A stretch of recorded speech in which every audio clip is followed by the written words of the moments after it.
भाभी ननद में क्यों नहीं पटती? कैसे जन्मी भगवान शंकर की बहन और उनसे क्यों परेशान हुई माँ पार्वती? पौराणिक कथा के अनुसार जब देवी पार्वती ने भगवान शिव से विवाह किया तो वह खुद को घर में अकेली महसूस करती थी। उनकी इच्छा थी कि काश उनकी भी एक ननद होती जिससे उनका मन लगा रहता। लेकिन भगवान शिव तो अजन्मे थे, उनकी कोई बहन नहीं थी। इसलिए पार्वती मन की बात मन में रखकर बैठ गई।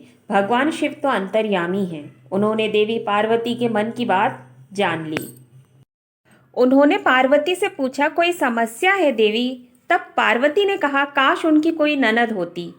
भगवान शिव ने कहा, तो मैं तुम्हें ननद लाकर दे दूं, लेकिन क्या ननद के साथ आपकी बनेगी? पार्वती जी ने कहा कि भला ननद से मेरी क्यों ना बनेगी?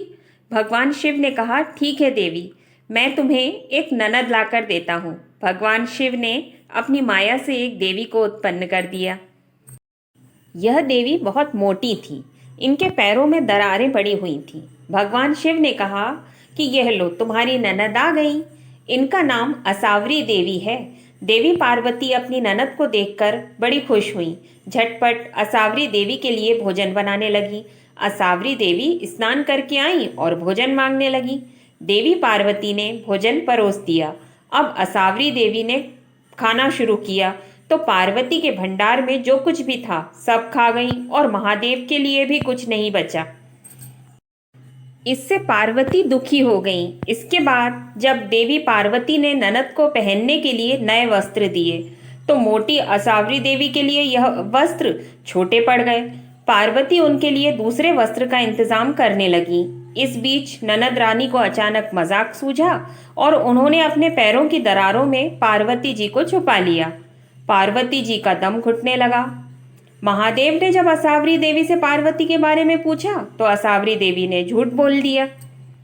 जब शिवजी ने कहा कि कहीं ये तुम्हारी बदमाशी तो नहीं, असावरी देवी हंसने लगी और जमीन पर पांव पटक दिया। इससे पैरों की दरारों में दबी देवी पार्वती बाहर आ गिरी।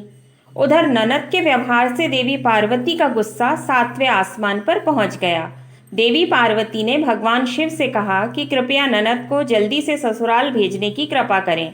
मुझसे बड़ी भूल हुई कि मैंने ननद की चाह की। भगवान शिव ने असावरी देवी को कैलाश से विदा कर दिया। लेकिन इस घटना के बाद से ननद और भाभी के बीच नोक-झोंक का सिलसिला शुरू हो गया।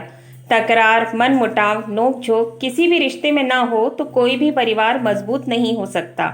अपने रिश्तों में प्यार और विश्वास लाना है तो ऐसी तकरारों से मुंह नहीं मोड़ना चाहिए, बल्कि खुशी खुशी गले लगाना चाहिए। हरे कृष्णा।